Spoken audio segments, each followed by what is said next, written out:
What's up, YouTube? Welcome to ElectroBraap. Today I want to talk to you guys a little bit about charging. I get a lot of questions about this down in the comments. You know, how do I do it? Do they have charging stations available? If they don't, do I bring a generator? What kind of generator do you need? How long does it take to charge? Is the process complicated? Etc., etc. So I'm going to review some of those questions and hopefully get you guys some of those answers. First thing I want to talk to you guys about is the chargers. So this is one of the most confusing things for me when I first got the bike. I was just recently enlightened by somebody on the Alta forums named Sides. Thank you, buddy. So this charger is a standard charger. That's what the bike comes with. Well, really you have to buy them. This one's I think $600 and the other one's $800. So there's a $200 difference. Sue me if I'm off a little bit, but I know there's a $200 difference between them. This charger can run on 110 and 240 volt. So that's 4 hours on 110 and 2 hours on 240. So I was actually pleasantly surprised to know that this can charge the bike in 2 hours from 0%. That's awesome. This is, like I said, the standard charger.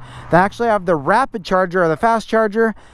That one can charge the bike in an hour and a half at 240 volt or 3 hours at 110. Now, that's the charger I wanted. Unfortunately, they didn't have any available at the time of the purchase of my bike, and they're still trying to fill that order. I'm patiently waiting, but Alta's having some difficulty with their supplier as I understand it. But for now, this has been solid. It works really well. It's simple, and you know, 2 hours ain't bad. So that brings us into the generator situation. Now, some places they do have charging docks or whatever you want to call them. They have hookups for you to charge your electric vehicles, motorcycles, cars alike. Carnegie, which is where we are now, does have a charging station. I have yet to use it, but they do have it, and it does have 240 volt and 110 or 120 hookups. So with that being said, most places are not going to have that. So the easiest thing for anyone that has an electric vehicle or electric bike to do, not an electric vehicle, but yeah, an electric motorcycle, especially in Alta, is to get a generator.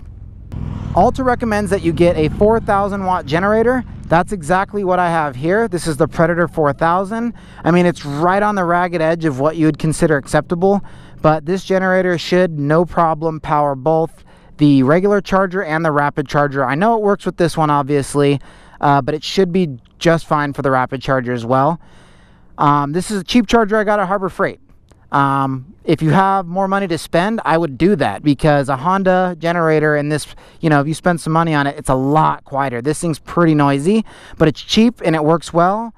And if you're tight on money, this is exactly what I would go for. Let's move into the whole 110 240 situation. So the regular charger comes with a 110 plug.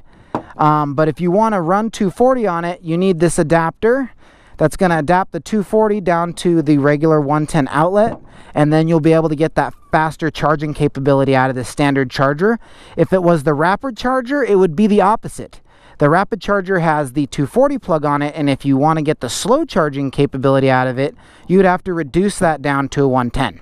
Essentially what I do is I ride around for about an hour and a half, you know, maybe more, maybe less, and then when I get, you know, fatigued or I want a beer or water, I come in and I just pop this thing on and I start charging. So that keeps my battery up all day, and I can ride until everyone's ready to leave. I've actually never ran out of battery unless I'm intentionally trying to run out of battery. So even with the 2 hour charger, I'm able to do that. Some of you might have different riding habits where that's not possible, but for me, I can ride all day. With that being said, let's jump into how this all works, how we plug it up, and how long it takes to do. So all you got to do is make sure everything's unplugged. You don't want to start your generator with something plugged into it. It's bad for the generator. So we're just going to start it. All right, we're going to plug this charger in. We're going to reset the breaker because half the time it needs resetting, so just do it every time. Here we're going to look for a red and green blinking light.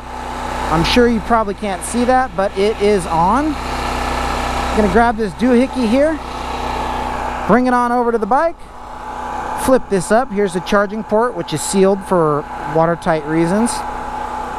Key on. Gonna get your little graphic here, and I'll try to get close. Hopefully you guys can see. It says set, run, stop to run. That's this here, so we're gonna set that to run. It says starting, and now it says charging. Now you got the little lightning bolt here on the left, and then you got a little graphic feeding into the battery, letting you know that it is currently charging and everything is working. That's really all there is to it, guys. The generator just bogged down, so that's a good indication that everything's working right. And that pretty much sums up this video, guys. If you guys have any more questions for me, I would love to answer them, so please get on down in that comment section and let her rip. If you like this video, smash that like button. If you want to see more videos like this, please do subscribe. It helps me so much. Electro out, and I hope to see you guys next time.